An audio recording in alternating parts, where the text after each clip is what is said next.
Hello दोस्तों, स्वागत है आपका स्पार्क कोचिंग सेंटर में। तो गाइस, आज की वीडियो में हम पढ़ेंगे क्लास 12 की पॉलिटिकल साइंस, जिसका चैप्टर नंबर है 3rd और चैप्टर का नाम है समकालीन दक्षिण एशिया। और ये इसका पार्ट 2 है, यानी कि जो इसका पार्ट 1 है वो ऑलरेडी अपलोड कर दिया गया है। साथ ही साथ प्लेलिस्ट के माध्यम से सीक्वेंस वाइज लगा भी दिया गया है और प्लेलिस्ट का लिंक आपको डिस्क्रिप्शन में मिल जाएगा। तो जो हमारा सेशन रहेगा 2026 से 27 रहेगा और ये बुक फर्स्ट है। ये मेरा फोन नंबर है 8178988103। आप इस नंबर पे कॉल कर सकते हैं अगर आपको किसी भी प्रकार का इश्यूज आ रहा हो, चाहे वो पीडीएफ रिलेटेड हो, चाहे वो स्टडी में हो। ठीक है गाइस, यहाँ पर आपको जियोग्राफी, हिस्ट्री, हिंदी, इंग्लिश के भी नोट्स करवाए जाएंगे। और गाइस, स्पोकन इंग्लिश कोर्स भी करवाया जा रहा है 60 डेज का। तो आप उन वीडियोस को वॉच कर अपनी इंग्लिश को भी इनहेंस कर सकते हैं। तो आइए स्टार्ट करते हैं वीडियो को। उससे पहले अभी तक आपने चैनल को सब्सक्राइब नहीं करा है तो चैनल को सब्सक्राइब कर बेल आइकन हिट कर दें, साथ ही साथ चैनल को शेयर कर दें।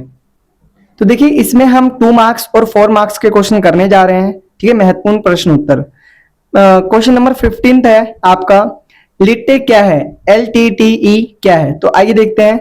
लिबरेशन टाइगर्स ऑफ तमिल इलम 1983 में गठित हुआ। ये कब गठित हुआ था? 1983 में। और किसके द्वारा? उग्रवादी संस्था के द्वारा। ठीक है, पेपर में अगर आप इस तरीके से लिख देते हैं तो आपके पूरे 2 नंबर मिलेंगे। नेक्स्ट है क्वेश्चन नंबर 16।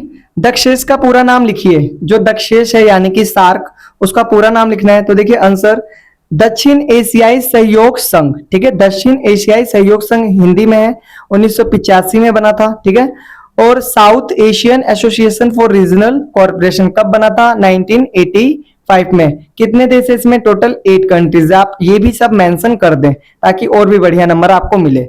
नेक्स्ट आपका क्वेश्चन नंबर 17, साफ्टा क्या है? ठीक है, तो उत्तर देखिए, दक्षिण एशियाई मुक्त व्यापार क्षेत्र, यानी साफ्टा का पूरा मतलब क्या है?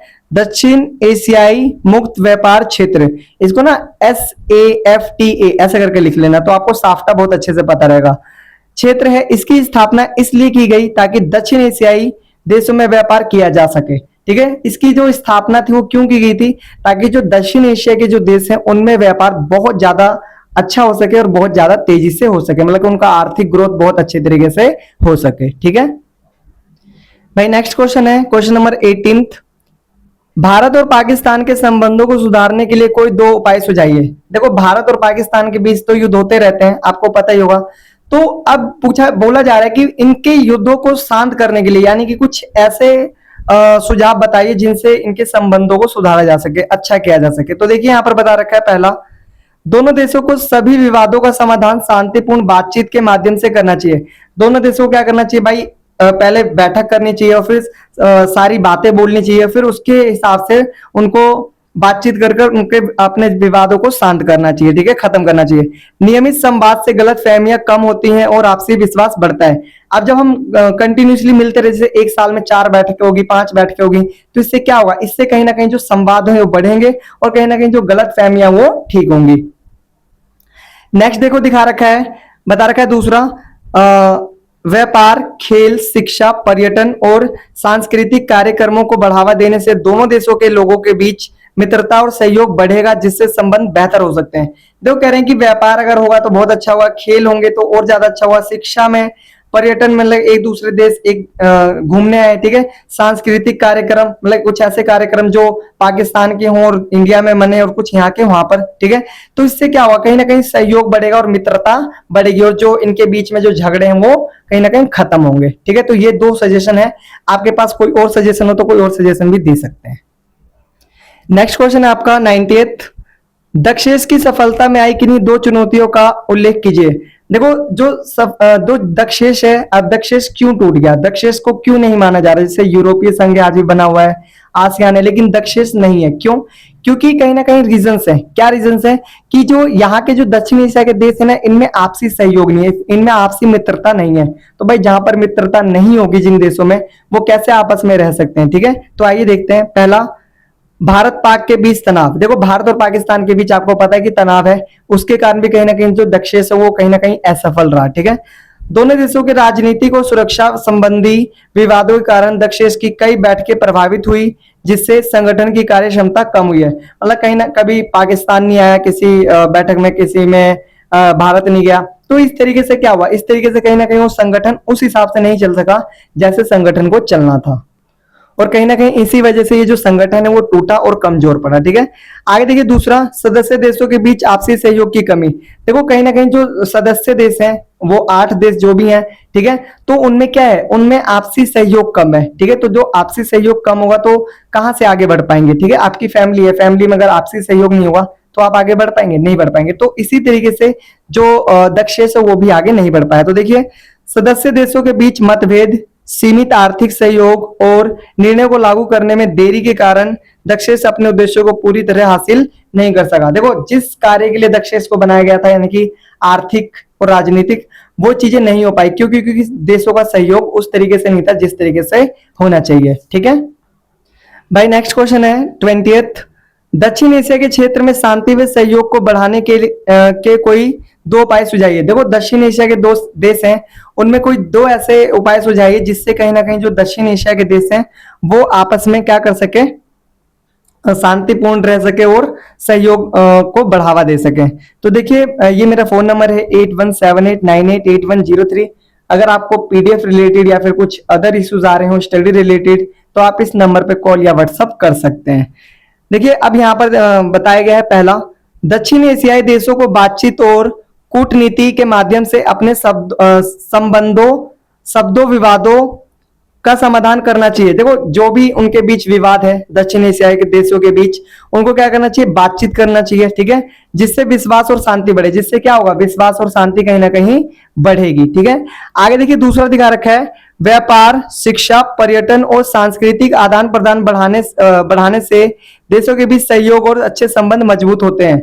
मतलब कहीं ना कहीं अगर व्यापार अच्छा होगा दोनों के बीच, ठीक है, इन दक्षिण एशिया के देशों के बीच, शिक्षा में बढ़ावा करेंगे, पर्यटन होगा, सांस्कृतिक आदान प्रदान होगा, तो कहीं ना कहीं क्या होगा, इनमें आपसी सहयोग बढ़ेगा और कहीं ना कहीं जो दक्षिण एशियाई देशों के जो संबंध है वो पहले से बेहतर होंगे। ठीक है भाई, ये 4 मार्क्स का क्वेश्चन है तो इसको बहुत अच्छे से प्रिपेयर कर लें। मैं कहूंगा कि इसको हाईलाइट कर लें क्योंकि ये पेपर में आपका क्वेश्चन आ सकता है। तो क्वेश्चन नंबर 21 है, पाकिस्तान में लोकतंत्र को कमजोर करने वाले कारण लिखिए। जो पाकिस्तान है उसमें लोकतंत्र क्यों स्थापित नहीं हो पा रहा, इसके कारण लिखने हैं। देखो क्वेश्चन घुमा भी सकते हैं, बोलेंगे पाकिस्तान में लोकतंत्रीकरण में क्या समस्याएं हैं, वर्णन कीजिए। तो क्वेश्चन कुछ भी आए, अगर पाकिस्तान में लोकतंत्र आ जाए ना तो भाई यही लिखना है। समझ में आ गई। आगे देखो, पाकिस्तान में लोकतंत्र को कमजोर करने वाले कारण निम्नलिखित है।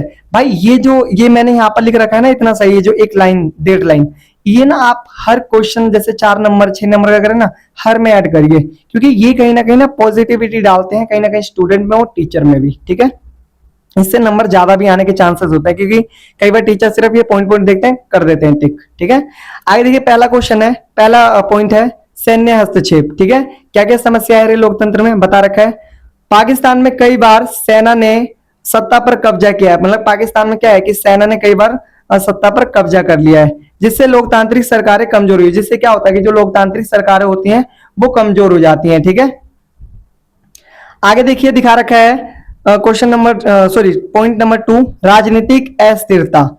सरकारों का बार बार बदलना और राजनीतिक दलों के बीच संघर्ष लोकतंत्र के लिए बाधक बना है। मतलब वहां पर क्या है कि जो सरकारें बार बार बदलती हैं और इससे क्या होता है कि भाई जब सरकारें बार बार बदल रही हैं तो संघर्ष ज्यादा होता है दलों में, यानी राजनीतिक पार्टियों में संघर्ष क्या हो जाता है, बहुत ज्यादा हो जाता है, जिस ये भी कहीं ना कहीं एक तरीके से बाधक है लोकतंत्र की स्थापना में। ठीक है, अगला देखिए दिखा रखा है कमजोर लोकतांत्रिक संस्थाएं। जो वहां की जो संस्थाएं हैं लोकतांत्रिक संस्थाएं वो क्या है, कमजोर है, चाहे वो संसद हो, चाहे वो विधायिका हो, चाहे वो न्यायपालिका हो।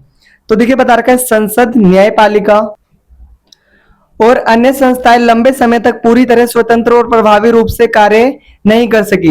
मतलब देखो कोई भी संस्थाएं वो क्या नहीं कर सकी, अपना जो कार्य है प्रभावी तरीके से नहीं कर सकी। कहीं ना कहीं जो संस्थाएं वो क्या है, कमजोर है, इस कारण तो नहीं कर पाई। ठीक है, आगे देखिए दिखा रखा है आतंकवाद और आंतरिक सुरक्षा की समस्याएं। मतलब कहीं ना कहीं यहाँ पर आतंकवाद भी बहुत ज्यादा है और आंतरिक सुरक्षा तो बहुत ज्यादा बड़ी समस्या है पाकिस्तान में। आतंकवाद, उग्रवाद और कानून व्यवस्था की चुनौतियों ने लोकतांत्रिक व्यवस्था को प्रभावित किया है। कहीं ना कहीं जो आतंकवाद है, उग्रवाद है, कानून व्यवस्था है, इन्होंने क्या करा है, बहुत ज्यादा लोकतंत्र को चुनौती दी है। ठीक है, तो कहीं ना कहीं इन कारणों से भी क्या हो पाया है कि जो पाकिस्तान है वहां पर लोकतंत्र स्थापित नहीं हो पाया है। आगे देखिए, जब भी आप 4 मार्क्स का क्वेश्चन लिखें तो उसमें एक निष्कर्ष जरूर ऐड करें। इन कारणों से पाकिस्तान में लोकतंत्र को स्थिर और मजबूत बनाने में लगातार कठिनाइयां आती रही हैं, और इन्हीं कारणों से क्या हो गया है कि जो लोकतंत्र है ना वो स्थापित नहीं हो पा रहा है पाकिस्तान में। ठीक है, आगे देखिए क्वेश्चन नंबर 22वां है, नेपाल में राजशाही से लोकतंत्र के संक्रमण की व्याख्या कीजिए। मतलब जो नेपाल है आपका, उसमें राजतंत्र से लोकतंत्र कैसे बना, ये आपको मेंशन करना है, बताना है। ठीक है, तो गाइज ये वाला क्वेश्चन आपको स्वयं करना है।